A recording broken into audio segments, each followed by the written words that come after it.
Oi pessoal, eu sou a Maria Paula e hoje a gente vai fazer um resumo da parte de linguagens do Enseja. Antes de mais nada, não deixe de se inscrever e aperte o sininho para você sempre receber coisas do canal do Descomplica aqui no YouTube.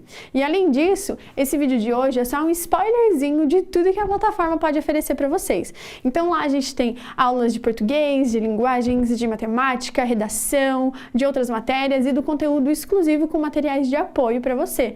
E isso podendo ser tanto visto na plataforma, né, no site, como na sua mão, nos aplicativos. Então não deixe de assinar através do link na descrição com desconto e fazer seu próprio horário, sua própria rotina para conseguir a conclusão do ensino médio e focar na sua carreira e no seu futuro, beleza? Vamos começar então falando um pouquinho mais sobre o Enseja, a prova e principalmente sobre a parte de linguagens, que é sobre o que a gente vai conversar agora.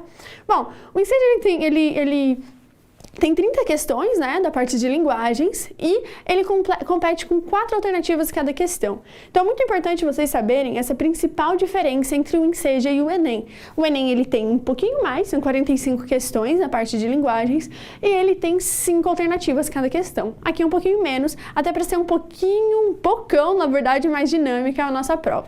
E a gente vai falar, nosso primeiro tema é sobre as línguas estrangeiras em nossa sociedade.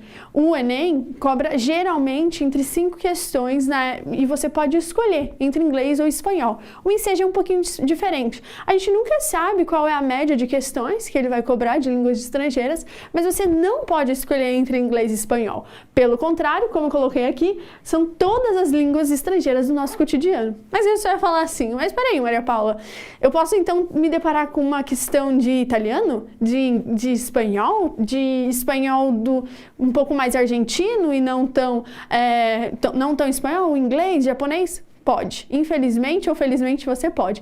Mas tem um porém. O Enseja, ele pede para você saber e compreender mais ou menos como são as linguagens a partir do seu contexto.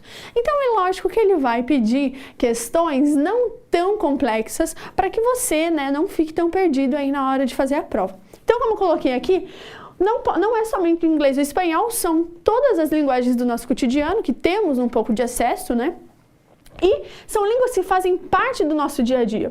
Mas então como que a gente estuda isso, né? A gente tem que pensar então no foco em palavras, então no foco naquelas palavras que possuem um contexto mais globalizado. O que é isso?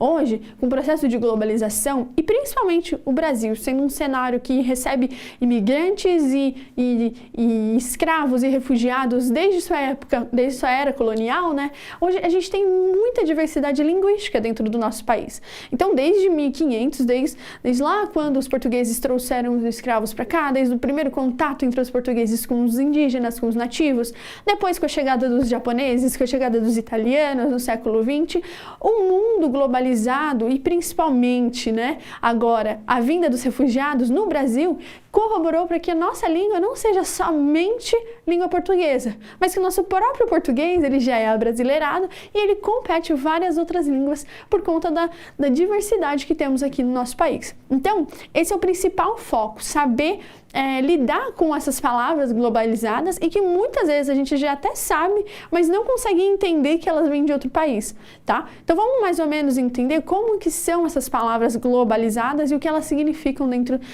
da nossa prova. Dentro da globalização, que é o que eu estava falando, a gente pode ter as palavras universais e cognatas. O que é isso? Palavras universais e palavras cognatas. Bom, as palavras cognatas são aquelas que possuem uma mesma origem. Então, uma palavra em inglês, uma palavra em italiano ou uma palavra em espanhol pode ter uma mesma origem daquela palavra em português, que é o exemplo de future, que escreve quase igualzinho ao futuro, só troca a última letra. Music, né, música vem de music. Tomato, que vem de tomate, e por aí vai. Uma série de palavras que vem de uma origem em comum, mas elas são modificadas para ser um pouco mais sonoro quando a gente fala na nossa língua nativa. Mas vocês podem até falar, Maria Paula, mas e aqueles falsos cognatos? Existem palavras que aparentam ser uma coisa, mas não são. Como que eu lido com isso na hora da prova? Bom, não tenha medo, tá? Primeiro ponto é esse, não tenha medo e fique tranquilo em relação a esse ponto de vista. O Enseja, ele, como eu disse lá no começo, ele é muito objetivo e muito claro. E assim como a gente aqui no Descomplica, ele também quer que você conclua o ensino médio para garantir o seu futuro. Então ele vai ser muito objetivo, ele não vai focar tanto em pegadinhas. É muito específico e é muito claro isso. Então não tenha medo se você olha para uma palavra na hora do Enseja, na hora da questão, e fala, eu acho que ela me lembra tal coisa. Ela sim, com certeza vai te lembrar, tá? Então se atrele a sua primeira impressão com a palavra. E a gente, por mais que a gente não conheça, né, ou a gente não tenha tanto contato, a gente consegue compreender porque a gente conhece a nossa própria língua, tá? Ou boa parte dela. Então, esses são os cognatos, são aquelas palavras que possuem uma mesma origem, tá? Mas não necessariamente elas são escritas da mesma forma que elas vieram.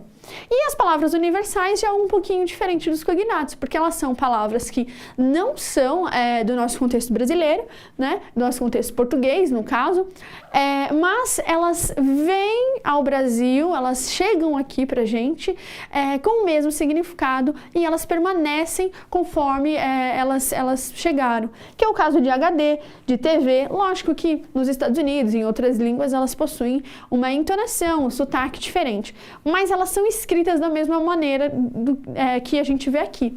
HD, eu vou passar rapidinho, mas eu vou passar só para vocês entenderem mais para frente. HD significa High Definition, que é aquela qualidade da televisão, né? Televisão, acho que isso já está muito internalizado para a gente tem muito tempo, né? WC, que a gente não necessariamente precisa saber o significado, mas a gente sabe que se refere a um toalete, a um banheiro. E toalete também é uma palavra que não vem do Brasil, mas que a gente também utiliza, né? E smartphone, que a gente não precisa saber nem o que é smart, nem o que é phone, mas a gente sabe que as duas juntas, elas fazem uma construção de um objeto, que são aqueles celulares que têm acesso à internet, WhatsApp, telefone, Facebook, enfim, câmeras, e são os telefones mais ou menos os de hoje em dia, né, que a gente mais vê por aí. Então, qual que é a minha finalidade em mostrar para vocês da parte de línguas estrangeiras? As questões, elas virão meio mescladas. Então, geralmente, os textos das questões, eles vêm na língua que o Enseja está procurando, né? Então, eles vêm majoritariamente em inglês, espanhol, italiano, né? Os enunciados, eles podem vir mesclados, mas a maioria do texto vem em português, para você não se perder nesse contexto, e a palavra de focalização, ela vai ser na língua desejada, e as alternativas, elas fazem essa mesma mescla dos enunciados. Então, é muito importante vocês entenderem que, antes de mais nada, o enunciado vai focalizar o texto necessário. Tá? Tinha uma questão há um tempo atrás, que a gente não vai fazer aqui, mas só para vocês compreenderem mais ou menos, que estava falando sobre tomates pelados, né? E tomates pelados, e estava dialogando um pouco com o leitor sobre como se fazia uma receita desse tomate, enfim, como utilizá-lo e tal. E o enunciado, ele pedia para você compreender o que seriam tomates pelados. Tomates pelados são tomates sem pele, né? E a alternativa, enfim, ela correspondia à questão, né?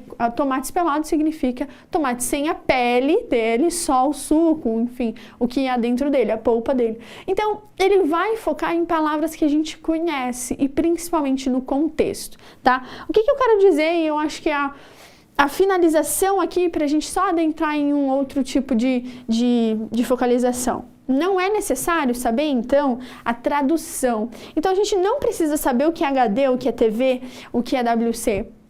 O que é shopping, skate, mouse, a gente não precisa saber essas coisas.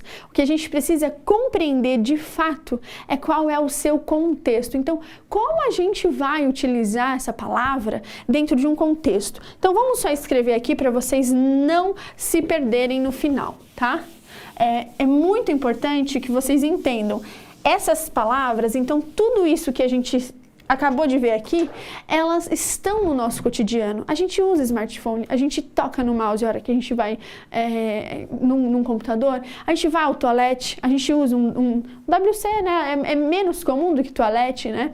A gente come um hot dog, a gente passa num drive-thru. São palavras que a gente conhece e que hoje não necessariamente estão no nosso dicionário porque vem da língua portuguesa, mas hoje a gente já entende como também parte da nossa língua. Então, só para vocês focalizarem, tá? Pensem nessa palavra. Essa é a palavra chave, contexto. Essa é a palavra chave para o seu texto. Então, o contexto, ele é maior do que o significado. Não foquem no significado, tá? É muito importante que vocês foquem nisso. Só para terminar, eu fiz uma brincadeira, né, de até cair japonês nas provas do Enseja, mas não cai com frequência, tá? O que a gente mais pede, o que a prova mais pede é o inglês, o espanhol e algumas vezes o italiano, né? Pode até ter um francês, mas o inglês e o espanhol é o mais comum, tá? Então, gente, gostaram do vídeo? Acharam que foi suficiente para vocês? Não deixa de se inscrever no canal e ativar o sininho, tá bom? E, ó, por favor, não percam a oportunidade de conhecer ainda mais o Universo Descomplica e garantir o seu sucesso. Pega o link na descrição abaixo e vai lá ter acesso à plataforma com super desconto, tá bom?